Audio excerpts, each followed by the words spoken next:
নিম্নমানের কয়লা আমদানির অভিযোগে তীব্র জনরোষের মুখে পদত্যাগ করেছেন শ্রীলঙ্কার জ্বালানি মন্ত্রী কুমারা জয়াকোডি ও মন্ত্রণালয় সচিব উদয়াঙ্গা হেমাপালা।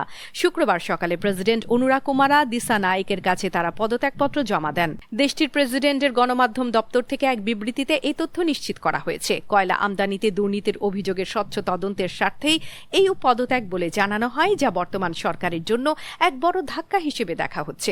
জ্বালানি মন্ত্রীর পদত্যাগের পর পররাষ্ট্রমন্ত্রী বিজিথা হেরাত সাংবাদিকদের জানান, কোনো দুর্নীতি নয়, বরং স্বচ্ছতা বজায় রাখতেই এই সিদ্ধান্ত। 2009 সাল থেকে বিদ্যুৎ উৎপাদনের জন্য আমদানি করা সব কয়লার পূর্ণাঙ্গ তদন্তের নির্দেশ দিয়েছেন প্রেসিডেন্ট।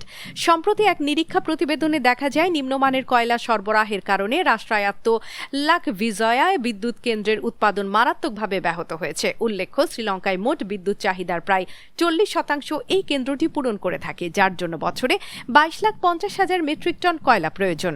গত মাসে জ্বালানি ঘাটতি মেটাতে জরুরি ভিত্তিতে 3 লাখ মেট্রিক টন কয়লা আমদানি করেছিল দেশটি। জয়াকোডি বর্তমান মন্ত্রিসভার প্রথম সদস্য, যিনি দুর্নীতির অভিযোগে পদত্যাগ করলেন, যদিও গত সপ্তাহে তার বিরুদ্ধে আনা অনাস্থা প্রস্তাব সংসদে বাতিল হয়ে গিয়েছিল। তদন্ত প্রক্রিয়া আগামী 6 মাসের মধ্যে শেষ করার লক্ষ্য নির্ধারণ করা হয়েছে।